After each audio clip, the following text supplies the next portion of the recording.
Welcome to Just Wanna Quilt, a research podcast coming out of Tulane University Law School, where we explore all kinds of things, stories about quilting, tools, field trips, maybe some famous quilters stop by, and of course a little bit of copyright thrown in just for fun.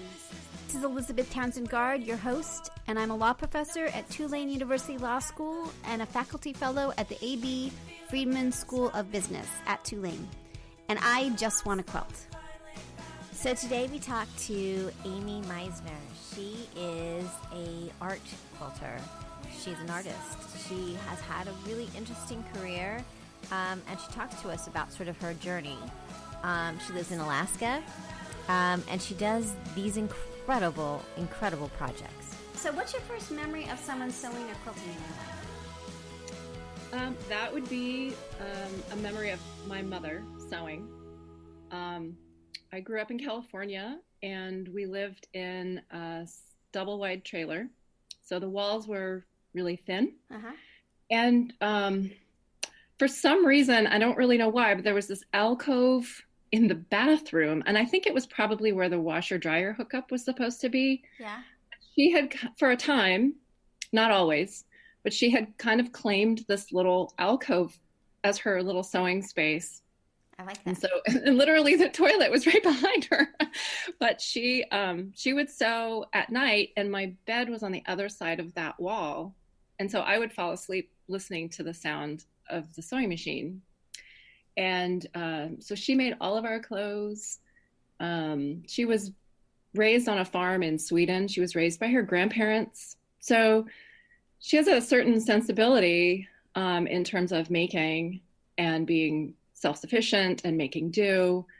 So I don't come from a family of quilters. That is not a thing. Like, there is no Swedish woman in my family ever who thought it was a good idea to cut up perfectly good fabric and reassemble it. Right.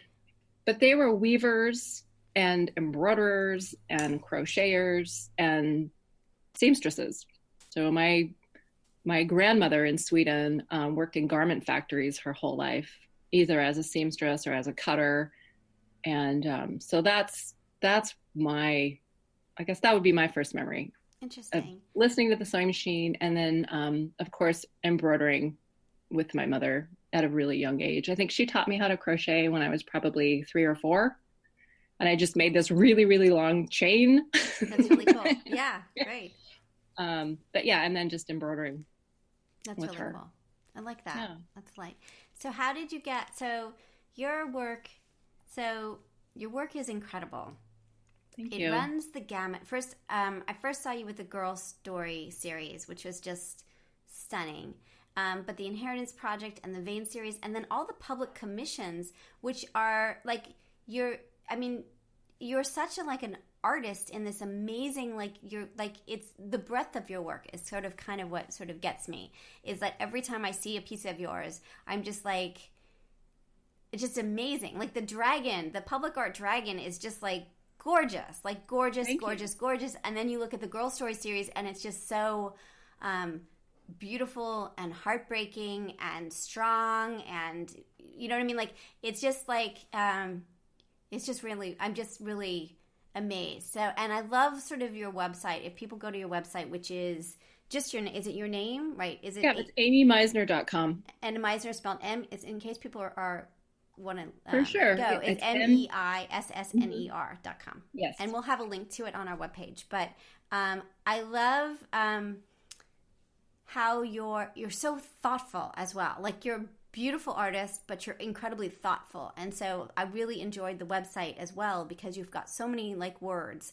So I have a lot of questions, and I'm not even sure where to begin. But I love the statement from your website. So maybe I thought I would read you the statement, or you can read it. But I love sort of your space, your thoughts about, you talk about literal, physical, and emotional labor of women, and the social disregard and erasure of women's handwork. There's a kind of a feminist message behind what you're doing. Not a kind yes. of. There is a feminist message behind what you're doing. And I like that it's right there. Like, it really is part of the art. So maybe talk a little bit about that first. Sure. So I think maybe a better thing to do is sort of back up a little bit and talk about How you got there? how I got there. Yeah, that'd be good too. Yeah.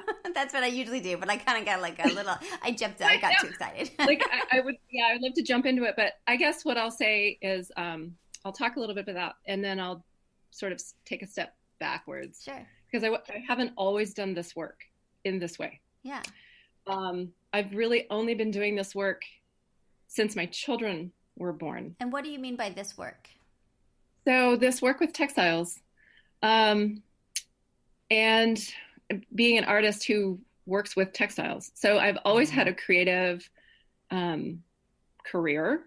So, and I started really, really young. I started when I was 17. I was still in high school, and I was sewing all my own clothes. I was sewing everybody's prom dresses. I was like super into it. And then I ended up getting an internship with a small company. It was just a mother and her daughter who were making wedding gowns. Yeah. So I did that all through undergrad, and then ended up going into the clothing industry. I have a degree in art and a degree in textiles. And where that did was you go, more of where an did you go to apparel. college?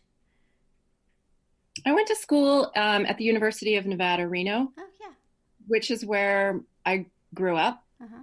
And I had a full ride academic scholarship to go to that university. Very cool. Like I wanted to go to Parsons in New York and to study fashion design. And my dad was like, look, Right. not going to happen. So of course I was devastated. But I went on to create my own program because there was no fashion design program at UNR. Mm-hmm. But I had the opportunity through the honors program to do a ton of independent studies, and I did a bunch of work in the art department, and then I was like, I should just get an art degree. So I have 2 undergraduate degrees, and ended up staying in the clothing industry. So then we lived in Canada for 7 years, and I continued working in the garment industry. So I worked in small factories. I did everything from cutting to production sewing to sample sewing to pattern drafting to pattern grading. And then I went back to custom wedding gowns. And so I did that for a number of years.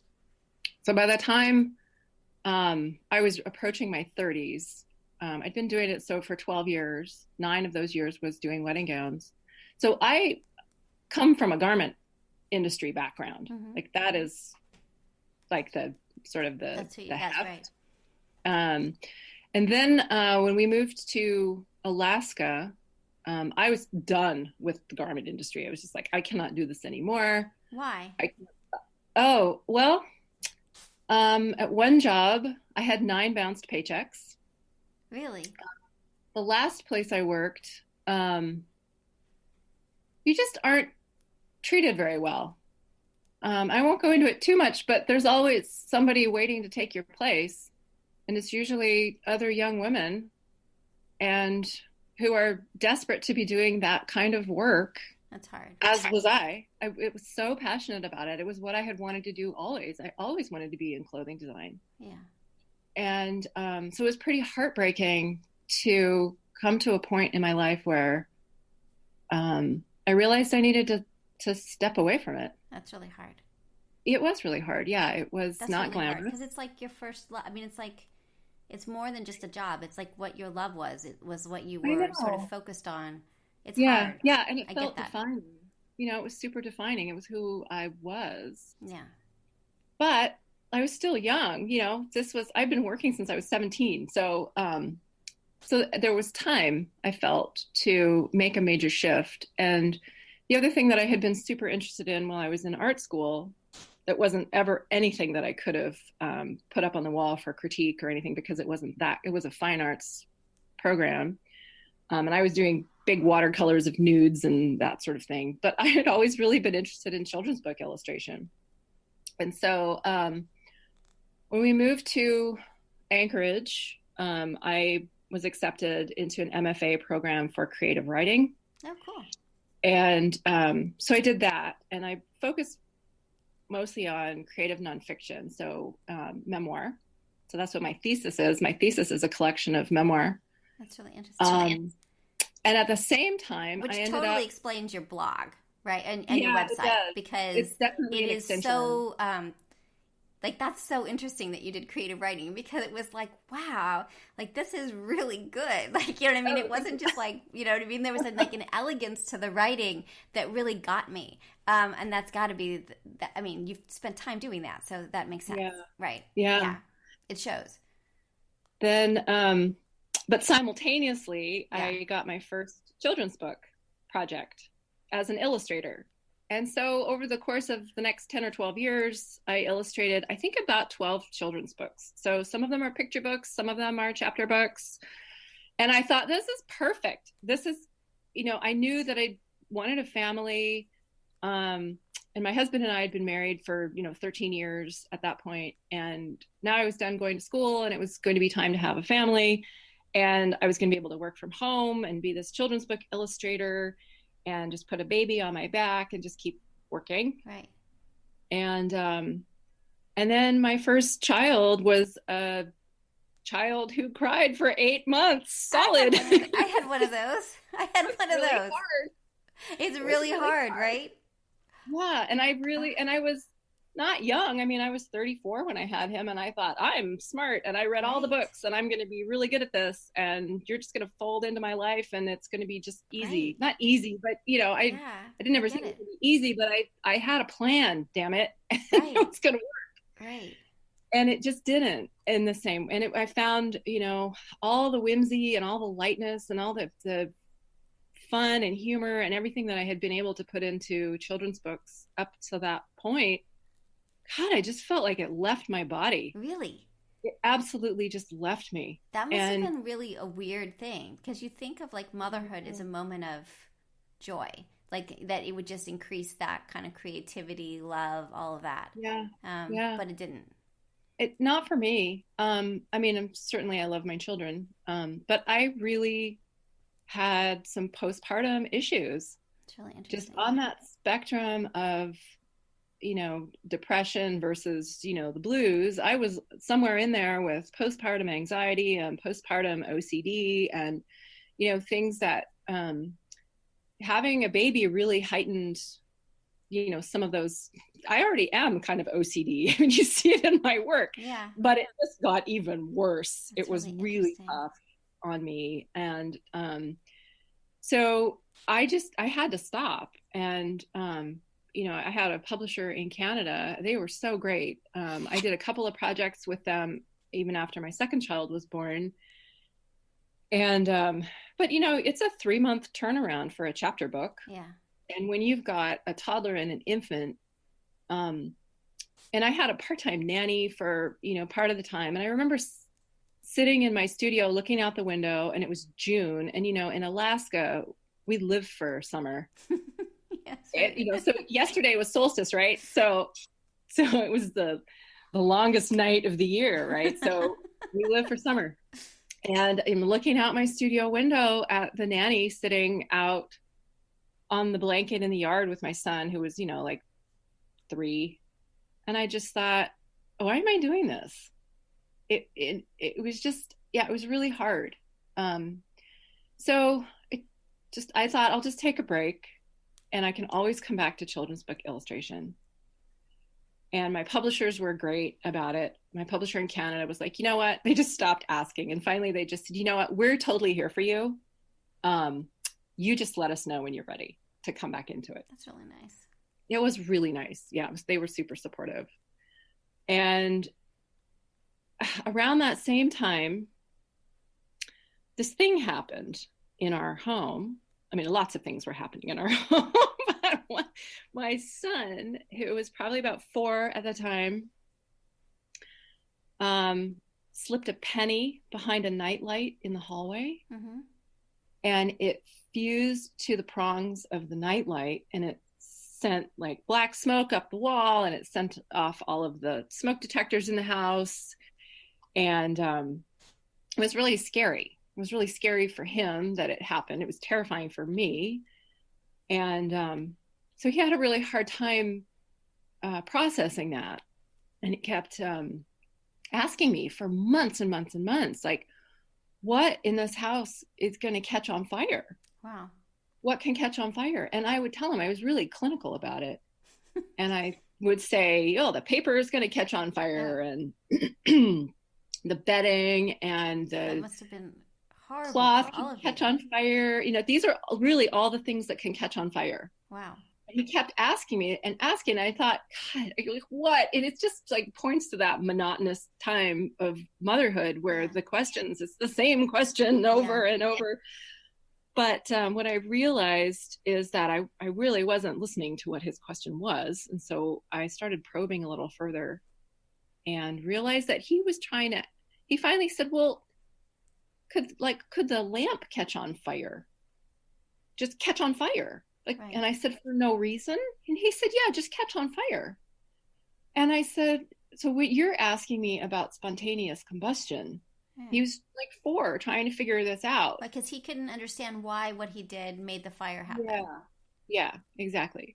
Mm-hmm. And so, so I explained that to him. But during that process, I realized that the thing in the house that was spontaneously combusting was me. You know, I was the one who, as a mother and as a creative person and as somebody who'd had a number of careers and had done well in them and felt defined by them, now had nothing. And that was an incredible realization to make. And through that realization, I felt compelled to make this piece of artwork. And it is in the quilt form, and it repeats the question 9 times. Mama, what in this house can catch on fire? And it just repeats it and repeats it and repeats it. And each of the letters is made of wool, and it's hand-turned wool applique. So each letter I turned the edge and appliqued. So interesting. And it was a super intense project. And I cut up all the family linens, not all of them, but a significant number of them. Uh-huh. And it was really a cathartic process. And it felt more like performance art during the time that I was making this piece. And then it was this piece of artwork, which is in the quilt form and is hand quilted and hand embroidered around the outside, and it's hand painted in areas, and it's quite beautiful. And it ended up in a show at the Anchorage Museum, and then the museum ended up purchasing it for their permanent collection. Wow.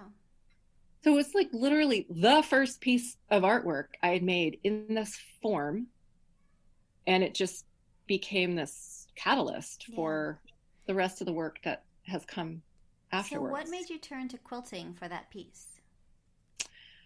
So the thing that interested me was the form of the quilt. I don't have, like I explained earlier, I don't have like a quilting or a quilt background or a quilt story. You know, I don't have it like, oh, my grandmother quilted, and like that was not a thing in my family. Right. So I kind of look at a quilt as a form, as an object, and approach my work through that form when it makes sense. It doesn't always make sense. Yeah.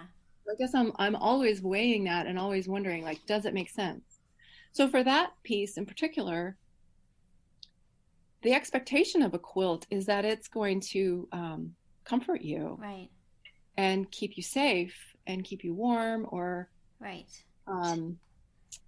And that's not always the case. Is that what you're saying? Yeah, that's not what this piece does. Yeah. So you approach, and a lot of the work that I do that is in the quilt form, I've watched people, you know, approach it, and there is a certain expectation because I think any artwork that you approach, you bring your own history to. Right. And you either recognize, or you think you recognize what you see, or you want to see and understand more. And I think with a quilt, you can be confrontational in that form, and people don't realize that they're being confronted with an idea or with a concept until they're quite close to it. Yeah. And there's also the tension of wanting to reach out and touch a quilt, and people can't stop themselves from reaching out, especially in a gallery, right? Yeah. And so so there's a lot of tension in that form. It's so interesting. We went to the craft activism exhibit in Atlanta at the Museum of Design Atlanta, and I was saying, and I brought my kid who's 15, and I was trying to explain, like, and I think we felt it there, is that there's something different about quilts than there is about a piece of art, like a painting. Something about that tactileness, about the precision that has to happen or not, or whatever it is, that does sort of suck you in this. And I think what you're talking about is that someone has sewn this message by hand. Like, there's something about that process of the creation that makes it even more whatever that message is, whether it's like love or horror or whatever it is. At least for me, I find I'm completely blown over by it. You know what I mean? Like, there's like, it's just more. And I don't know how to explain why that is, you know? There's a lot of intention. Yeah. And time. I mean, I think there's a woman named Judy Martin in Canada whose work I really admire. And she has a lovely blog. And she wrote one time, a long time ago, but has written this since, time is a material. And I think about that a lot. And it is a material. Yeah. You know, each one of those hand-turned letters takes 20 minutes. And so you're sitting with a word or a phrase or a memory for a really long time. Yeah. And during that time, you know, you have an impetus to do the work, but that can change over the course of doing the work. Yeah. And I find that really fascinating as well. I find language really fascinating, and intention and process. And so, you know, when I think about time, people always ask, well, how long did that take you? Right. How long did that take you? And for a while I was like, I'm going to clock in and clock out, and I'm going to keep track of all my time. And that just got a little depressing. Yeah, it is. Right. That's not about the time. It was good. I did it for a while, and I have a really good baseline that I can refer to. But if I could take a lot of shortcuts, but I choose not to. Yeah. In terms of technique. So it's an old technique, and some of it is what I've been taught. Some of it is what I've figured out. A lot of it comes from the garment industry. So, you know, I use tailor's basting stitches to baste layers together. I don't use pins, you know, when I'm quilting. I don't use, you know, these sort of quilting tools. Yeah. I use garment making tools and techniques. So that's just how I approach it. Right. So I don't approach it as a quilter. I approach the work as a builder, and as a pattern maker and as a constructionist, and as a writer, and as somebody who's really interested in narrative. Which is really important, and sort of you can see in the work that narrative. People always think of narrative as the written word, but there's many forms of narrative, and you see that in your work. And sometimes I think, at least when I see your work, I'm not exactly sure the story, but I know there's a story there, which I think is really interesting. That feels like there's layers and things going on, and even that's really cool. So. Well, and I think too. The thing I didn't touch on, your original question, yes, I think, doing this work, yes. And in this form, and you know, I said I didn't start doing this until after my kids were born, and specifically after that incident with my son and the fire, which wasn't really a fire, but it was, you know, sparks and smoke detectors and right. It's enough. Black smoke up the wall. Yeah. Could have been a fire, but I realized through the act of doing that piece and then the subsequent work afterwards is that I could do this work with children. Yeah. And they could literally be in the same space as I was and at my feet and doing whatever they were doing. And I could put this work down. I could pick it back up. Nobody was going to come and dump over my watercolor water onto my deadline project. Nobody was going to come and help themselves and scribble in the corner of something that I had to FedEx the next day. No, you know, it was a process that felt really natural for me. And I think it was because I learned it so young and I saw my mother doing it. Yeah. But I think about the history of women's handwork and having children. And I didn't make that connection until I was doing it, until I returned to it in a sense and came to that understanding of that history, and then started to make it my own. And it seems like this is the first time, I'm just guessing, but this is a space that is your own space, that like all the other work you were doing, again, was for deadline, was for like, this was like a space of your own, a creative work of your own, and you did what you wanted to do, which it seems like it was different than the other parts of your career. Yeah, that's, you know, you're absolutely right. So, yeah, I've always worked for clients, right? Yeah. And, or for companies, or, for a publisher, or, I was writing in graduate school for myself. And I had a number of things published during that time, which is a little different. But yeah, definitely, unless I'm doing something that's a commissioned project. Yeah. This is definitely for myself in my own space. That's a good way of putting it. And I think it shows in the work in the sense that it really is coming from thoughtful spaces of thinking through things. The projects are incredible, but can I read one of the things you wrote?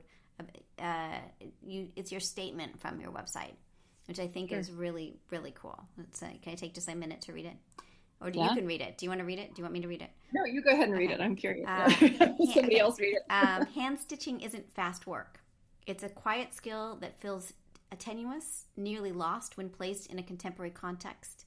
It slips away like childhood, like domesticity, like safety beneath the weight of something handmade.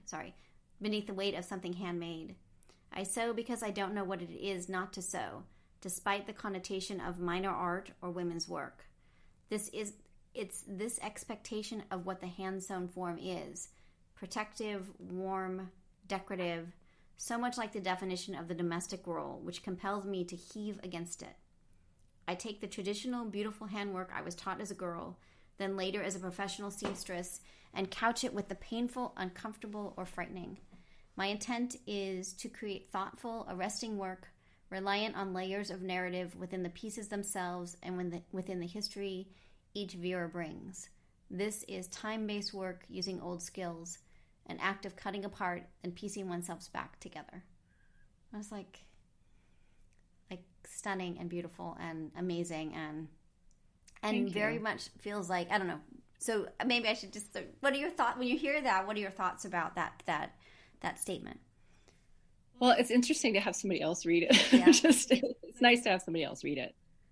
Yeah, I think a lot about women's work. I think a lot about handwork and what gets discarded. And I think that's probably a good segue into this project that I did called the Inheritance Project. Let's talk about that. It's so interesting. It was really interesting. So tell us, if in case people don't know about it, tell us about what it is. So in 2015, so first of all, I gave you that history on that piece, Spontaneous Combustion, where I told you I cut up all the family linens. Yes. And so, these are doilies and embroidered things and, just years worth of Swedes sending me gifts or cleaning out their linen closets and sending them to the girls in America, right? I have 3 sisters. And and my mother has a large collection. And so anyway, I have this trunk full of linens that I'm moving from house to house and from country to country and not using, because we all save the best for That's never, right? Right. So Totally. So cutting them up was a big deal. And did you feel like people talk about that? Should you be cutting things up? Like, do you preserve it? I mean, I just had another conversation about this of like, what does it mean to cut things that are made by someone else? And should you be repurposing? Well, I never think of it as repurposing. Okay. Well, I mean, it is repurposing, but I sort of feel like that language feels really tired to me, like upcycling and repurposing. Yeah, right. So, I mean, I come from a culture that was reusing things all the time and salvaging things all the time. So I grew up in the 70s, and my mom was saving every single plastic bag we had. Right. She didn't call it recycling. Right. That's what it was. We were just reusing things. Because that's how she was raised on a farm. Yeah. Because that's what you do on a farm. And to make sort of these linens so precious you couldn't reuse them is not the right message. I think it just depends on what, the linens that I use, for the most part, are linens that were made for the domestic realm. They were made for home. They were made to be used. Right. And we forget that. Yeah, that we do. And then also, I mean, they're objects. Yeah. And I don't want to be callous or anything like that, but there's a shitload of cloth in the world. There is. There's a lot of cloth in the world. And I just am not interested in purchasing new cloth. Yeah. I'm really not interested. Like if there is one, God, I'm probably going to get blacklisted for saying this, but I am like, the last place that I find inspiration is a fabric store. I'm not interested. Hang on 1 second. Are you guys leaving? I need to borrow my Okay, they're in my drawer. Okay. My family's going skiing. Ah, that's nice. My son's like, I need to borrow your socks. That is the essence of this show. I know. Yeah, so I'm way more interested in going to the thrift store and looking at clothing and cutting things apart. And I just find that for me, it's just a much richer experience. Yeah.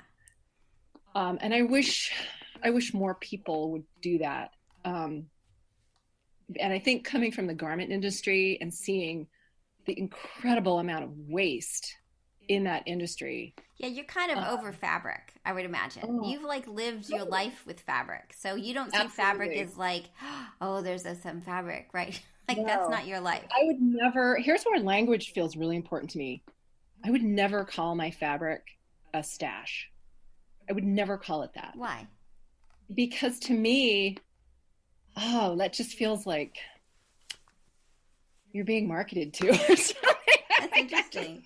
That's really interesting. Well, I mean, it is. It's our consumer world, right? It's just part of the world that we live in at the moment, which is buy. And I'm not I think that's okay. There's some people, it's about the purchasing. That's okay. We all are different in this world. So, I'm not,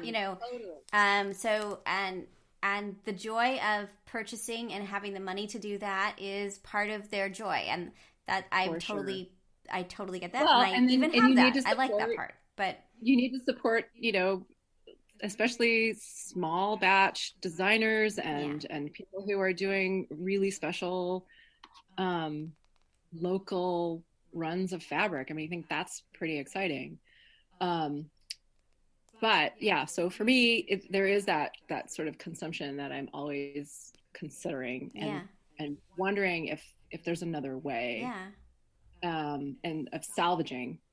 And so, and like I said, that is my cultural background. That's how I was raised. Right. That's I had a frugal childhood, and I mean, I didn't understand it as that at the time, but that's what was happening. And so I am really aware of that and conscious of that with my own practice. So in 2015, but back to the inheritance project. In 2015, I was contacted by a woman in upstate New York who I'd never met. She had seen my website or read my blog and seen that I'd been working with my personal collection of old linens, and asked if she could send me a box. She had some things that she thought I should have. And at that time, I just kind of thought, well, I don't know this woman. I'm going to send her my address. Is that okay? Is this weird? I don't even know. And so she ended up sending me, I think 2 boxes, or maybe it was 1. But it was, I think, like 9 or 10 cotton pointy bras from the 50s. And there were doilies and hand woven table runners, and this whole collection of things that she had just acquired and didn't have a use for, didn't know where they had come from. And the day that I opened this box, there's a blog post about it, and the blog post is called Box of Mystery. Yeah, I'm on it right now. Yeah, and so that day, my daughter and I had been having, kind of a tough time. She was about to start 1st grade. It was just like a week away. And her way of kind of expressing that stress or that apprehension was to really be lashing out and be confrontational. And I was just like, God, I'm just over this attitude. I'm over it. But at the same time, like, I really understood and I needed to support her through this time, which was scary for her, but she couldn't verbalize it. Yeah. So her brother had a play date. He was 9, and they were off doing their thing. And it was this beautiful liquid sunshine Alaskan day. And we went out on the deck with this box and we opened it up. And we talked about everything that was in these boxes, and we wondered about everything, these bras and where did they come from? And we tried them on. Yeah, and they have pictures of them. That's great. Yeah, we have all these pictures. And at one point her brother and his friend were spying on us through the sliding glass door. And, and I went on to write about that experience as a mother and as a woman, and, just the history and the contemplative nature of going through these items that had belonged to somebody. Clearly a woman, had been made by a woman, some of the things, or worn by a woman, or not. Like, there were these seamed stockings that still had the tags on them. How interesting. And so to have this experience with my daughter felt really important. And so anyway, I expressed that in this blog post, and people read it. And then I started being contacted by other people who had things that they wanted to send me. And, I had just been like cutting up my own collection, thinking like, I'm going to get through this and I'm not going to have to haul this stuff around ever again. Totally. But now there was more coming. Right? That was actually one of my questions, was like, how do you keep organized in your studio? Oh, well, that was ongoing. But to make that decision, to accept it, was important, because it is a burden. It was a burden to the people who wanted to send it to me. Yeah.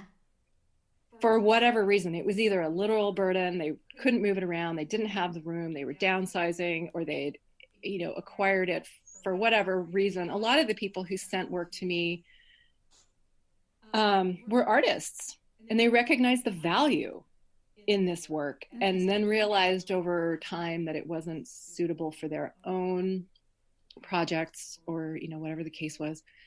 And so other people were downsizing, or they had a parent recently die and they were going through their home and there was all this stuff, and most people don't want to just throw it away. Yeah, it seems wrong. Because I think inherently we understand the value and the time that's gone into it. And some things are really, really beautiful. Yeah. So to have a place to send them made them feel better. made them feel better. Yeah. And I asked for any narrative that they had with regards to their relationship with these objects, or if they knew who the maker was, approximately the date that they thought things were made, and where. So I asked for those three things, and anything else they wanted to provide. And for the most part, the makers were unknown.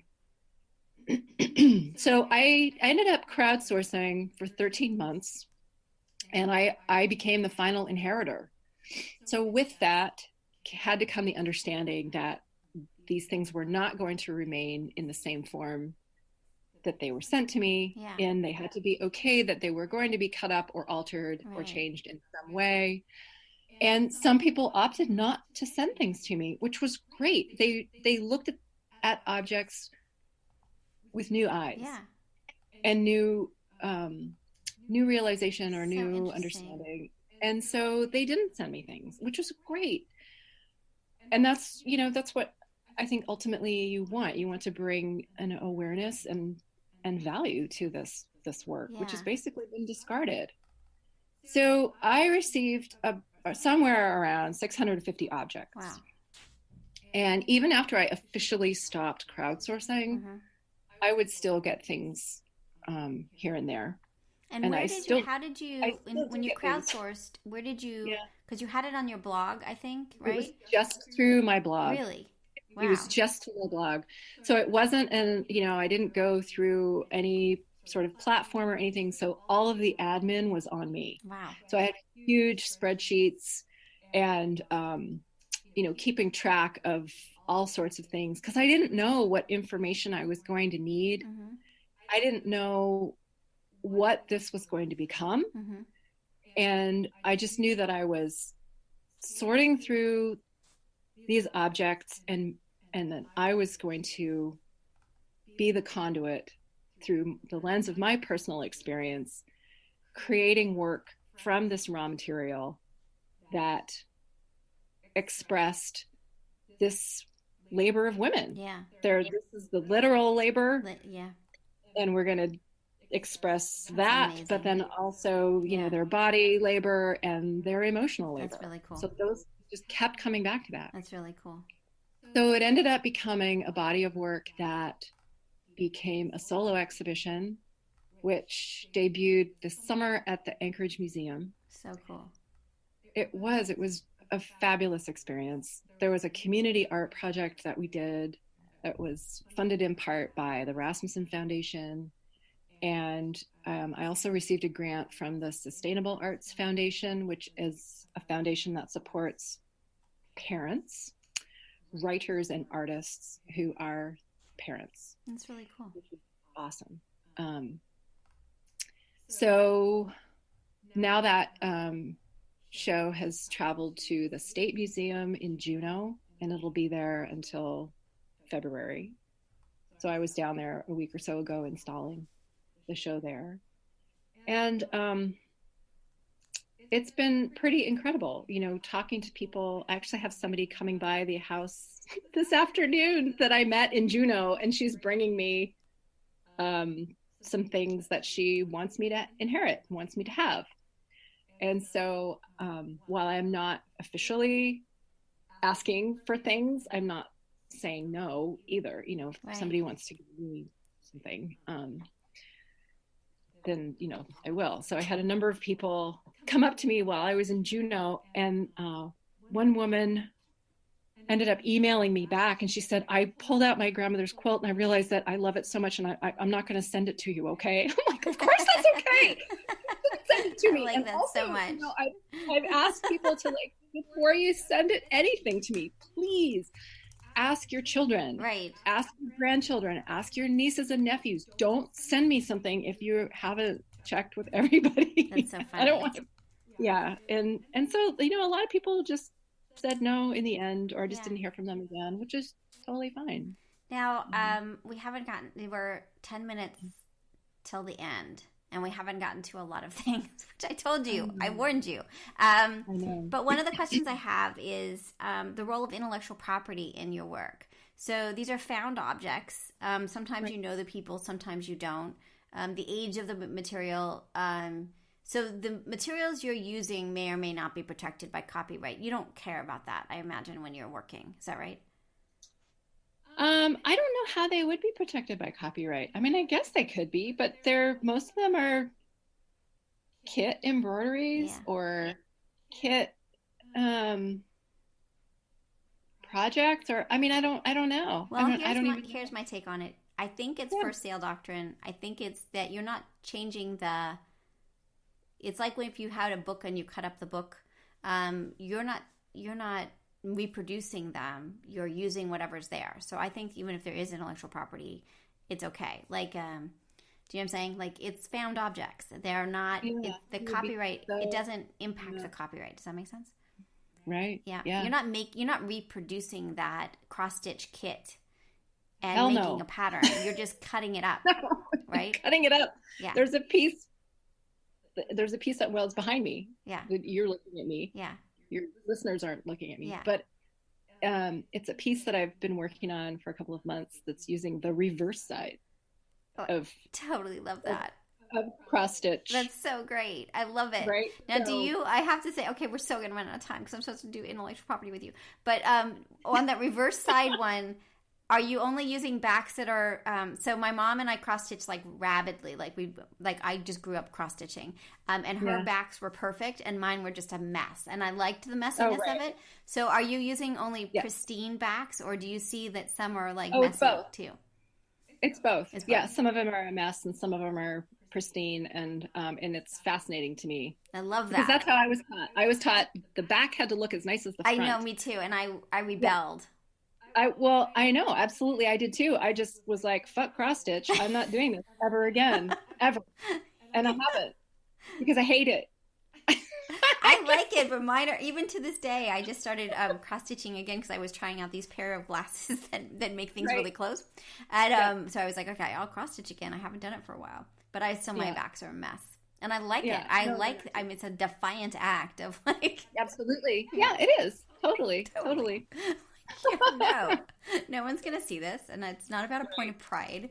Anyway, I pride myself in chaos. All right. Well, intellectual property. How, in the last 9 minutes, how important is intellectual property to you in terms of, do you worry about that? I mean, you worked in industries like book industries, and obviously clothing isn't protected in the same way, right? We don't protect clothing under copyright.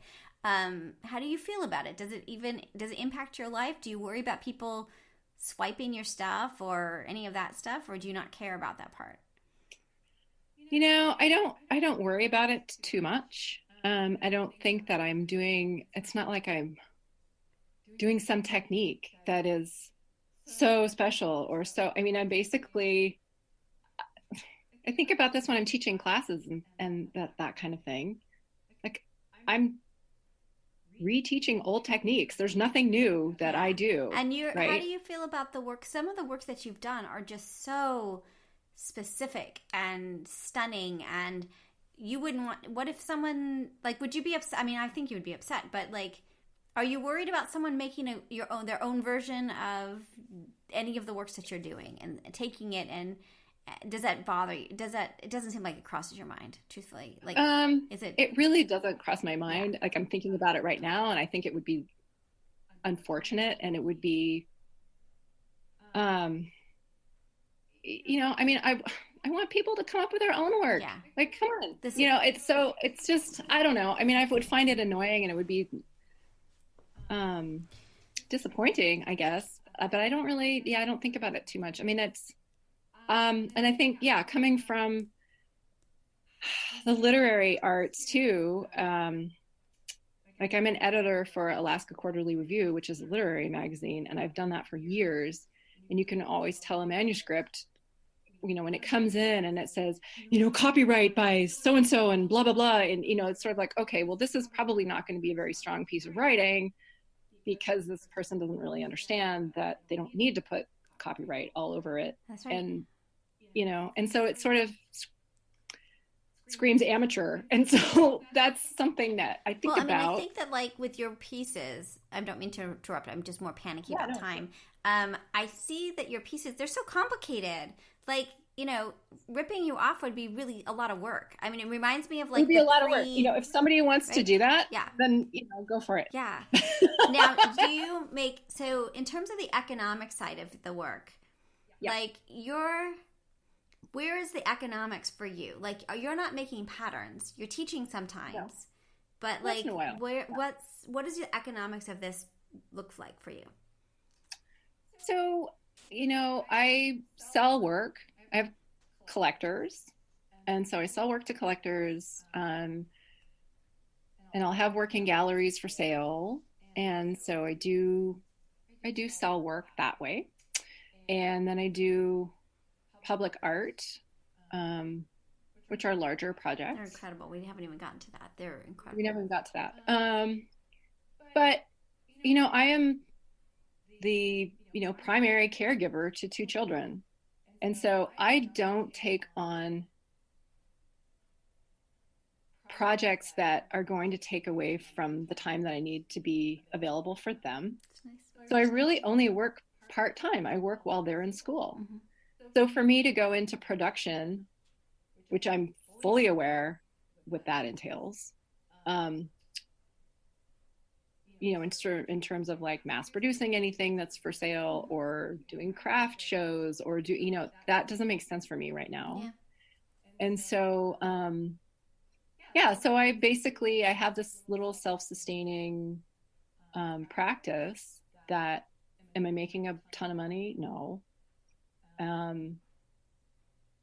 But I know that there are, you know, opportunities that come up that kind of keep me going. Mm-hmm. I do write a lot of grants and get funded that way.